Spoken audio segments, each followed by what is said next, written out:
wabarakatuh. Kepada semua warga Zeno Tribe, salam Ramadan. Salam Ramadan yang keberapa dah 4 hari ni. Alright, so hari ni kita akan tambah sikit lagi application of geometric progression, iaitu sum of infinity ataupun sum to infinity untuk geometric progression lah. Alright, so semua orang kena ready dengan pen dengan pensel. Pen, pensel ataupun kertas. Okay, for example, kalau saya ada contohnya 64, 32, 16. Okay, so yang ini kita tak tahu, yang ini kita tengok sama ada dia geometrik ataupun tak. Okay, so first kali kita check dulu. Yang ini kalau kita kata dia arithmetic, so yang kedua tolak yang pertama, yang ketiga tolak yang kedua. Tengok sama ke tak. Yang ini bezanya dengan yang ini adalah berapa? 32. Yang ni bezanya dengan ini adalah 16. So maksudnya tak sama, so dia bukanlah arithmetic. So maknanya dia adalah geometrik. So bila dia adalah geometrik, okay, so term yang kedua bahagi dengan term yang pertama lah. So R sama dengan 32 bahagi dengan 64. Okay, sama dengan berapa? 1 per 2. Okay, so R yang kedua sama jugalah. So 16 per 32 pun sama dengan 1 per 2. So maknanya dia adalah geometric progression. Okay, now kita tahu dia adalah geometric. So R dia adalah 1 per 2.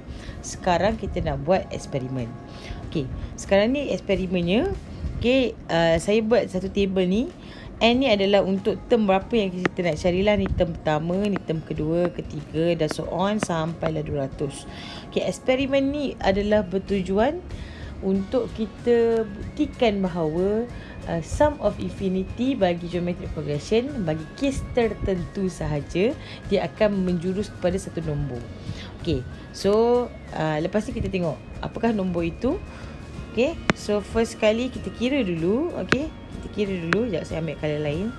Okay, kita kira dulu yang untuk R kuasa N to the power of 1. Okay, so now dia akan jadi 1 per 2 kuasa 1. Dia akan jadi 1 per 2. Okay, so this one will be 1 over 2. Okay, so senang. Okay, 1 per 2. Okay, 1 per 2 yang this one is 1 over 2. Okay, to the power of N dia sama dengan 2. So dia akan jadi 1 per 4. Okay, so dia akan jadi kat sini kalau kita tukar dalam bentuk decimal place, this one is 0.5, this one is 0.25. Okay, so yang this one pula, okay, so untuk memudahkan kerja kita, saya letak kalkulator kat sebelah. Okay, senang. Alright. Okay, so now untuk yang ini pula adalah 1 per 2, okay, kuasa 3. So it will be, okay, dalam kurungan 1 per 2, okay, kuasa 3. Sorry, kuasa 3. So dia akan jadi 0.125. 0.125. Okay, so bila yang 4 ni pula maksudnya 1 per 2 kuasa 4. So sama dengan, okay, so kita kira 1 per 2, 1 per 2, sorry, okay, kuasa 4. So kita ambil kuasa 4 sama dengan 0.0625. Okay, yang ini korang kira pula. Korang kira sama-sama dengan saya sama-sama menonton tu. Kalau tak nanti kan dia tak dapat bina konsep yang betul. So ni kuasa 5. Inilah apa yang saya buat dengan sains agama semalam, sains tulis semalam. So 5, so dia akan jadi 0.03125. Okay, so banyaklah pula kita nak buat. So saya ambil contoh yang lain pula. Ambil contoh makin besar, 1 per 2 kuasa 10. So 1 over 5, 1.5 to the power of 10. Okay, so it will be 0.0009765. Saya ambil dah semua. Selagi boleh kira kan. 0.5, Okay, to the power of, yang ini nak kuasa 20 pula. Okay, power of 20. So dia akan jadi yang ini 0. Ada berapa kali 0? Ada 6. 1, 2, 3, 4, 5, 6, 9, 5, 4. Okay, so next adalah 1/2 kuasa 100. So dia akan jadi okay, banyak. So maksudnya dia ada kat sini 0.0 ada 32 kali. Okay, 78. Okay, 8, 8, 6, 1 times 10 to the power of negative 32. Okay, benda ni korang belajar dalam fizik dan sebagainya. Okay, bila dalam ni kita tengok, so yang ini dia akan jadi, yang nombor ini sebenarnya dia adalah 0. Ada 0,0032 kali baru dia jumpa 7881. Okay, so dia akan ada banyak kosong kat depan. Okay, so yang ini pula, yang bawah ni pula, okay, kita buat lagi sekali. Yang ini 0.5 tapi to the power of 200. Okay, so yang ini ada 64 kali kosong sebelum 6223. So dia akan jadi 6223 times 0.15 times 10 to the power of negative 64. So kosong makin lama makin banyak. Okay, so yang ini adalah hasil yang kita buat tadi lah. Okay, so now kita tengok pattern daripada 1 sampai 200 apabila R ni sebenarnya adalah pecahan. So benda ni makin lama makin menghala ke daripada 0.5, 0.25, 0.125, 0.0625, 0.3125, makin lama dia pergi kepada angka kosong. Okay, so makin lama dia pergi kepada angka kosong. So yang ini saya buat pattern, yang ini ke bawah. Okay, makin lama dia akan pergi kepada kosong. Okay, so R to the power of n. Okay, bagi untuk R yang lagi kiranya yang pecahan lah, dari kecil daripada 1 ataupun n to Sn approaching to infinity, Rn dia akan jadi kosong. Okay, so bila R to the power of 1 juta pun kalkulator dah tak boleh kira sebab dia ada banyak sangat kosong kat depan. Contohnya macam soalan macam yang inilah, R to the power of 200. Okay, dia ada banyak gila kosong, ada 64 kali barulah dia jumpa 6223.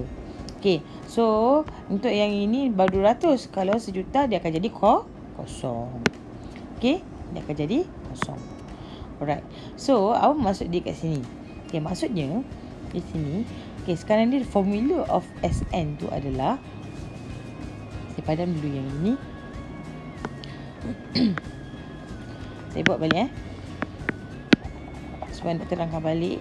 Okay, bila R to the power of n,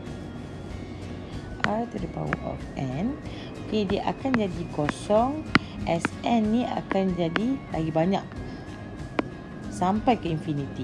Okay, R ni akan pergi kepada kosong, akan menghala kepada kosong sekiranya n tu akan bertambah semakin banyak sampai infinity, dengan syarat, dengan syarat R itu mesti lagi kecil daripada 1, ataupun yang ini kalau kita buka yang ni, kita buka modulus ni, sebenarnya dia adalah negatif 1 R1. Maksudnya R ni mesti pecahan. So untuk Sn, okay, kalau korang nak kira pula Sn, formula dia untuk yang R sama dengan, untuk R yang pecahan adalah 1 tolak R power of n. Betul tak? So bagi dengan 1 minus R. Okay, so sekarang yang kita kecahnya adalah R to power of n. Betul tak? Yang kita kira tadi.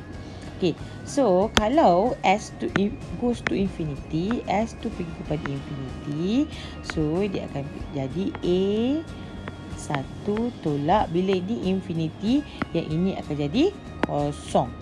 Okay, sebab S to infinity tu maksudnya R tu kuasa berjuta-juta pun boleh, beribu-ribu pun boleh. So dia akan jadi kosong bahagi dengan 1 tolak R. Okay, so dia akan jadi S to infinity, is equal to A divided by 1 minus R. Okay. So yang ini adalah formula bagi sum of infinity dengan syarat R itu mesti modulus R mesti lagi kecil daripada 1. Okay, kalau tak percaya, saya bagi masa untuk korang pause kejap. Okay, untuk korang kira pula SN, tapi kiranya kita ikut N ni lah. Okay, contohnya kalau yang ini S to the power of S1. So kira lah S1 tu guna formula yang ni. Okay, kita akan dapat S1 sama dengan 64. So dia akan jadi S1 sama dengan 64. 1 tolak 1 per 2 kuasa. Okay, kuasa 1. So bagi dengan 1 tolak 1 per 2, dia akan jadi 64. This one will be 64 lah. Okay, so yang ni pula kira pula S2. Okay, S2 dan sebagainya lah. So last kali korang akan nampak patternnya, dia akan jadi kepada A, sum of yang ni dia akan jadi A bahagi dengan 1 tolak R. Kita akan nampak pattern dia. Okay, so apapun, eksperimen ini adalah bertujuan untuk proofkan bahawa sum of infinity ni, saya ulang balik sum of infinity ni adalah sama dengan A bahagi dengan 1 tolak R, disebabkan R to the power of N akan menjurus kepada kosong. S delta S, okay, akan menjurus kepada kosong as N to N ni approaching to kosong. So as N ni approaching to infinity. So bila N tu approaching to infinity, so R ni pun pergi kepada ke kosong. So 1 tolak kosong, yang tinggalnya hanyalah A bahagi dengan 1 tolak R. So settle lah yang ini. Okay, so yang ini bila nak guna? Bilakah kita nak guna sum of infinity? Lepas ni saya tunjukkan. Untuk yang ini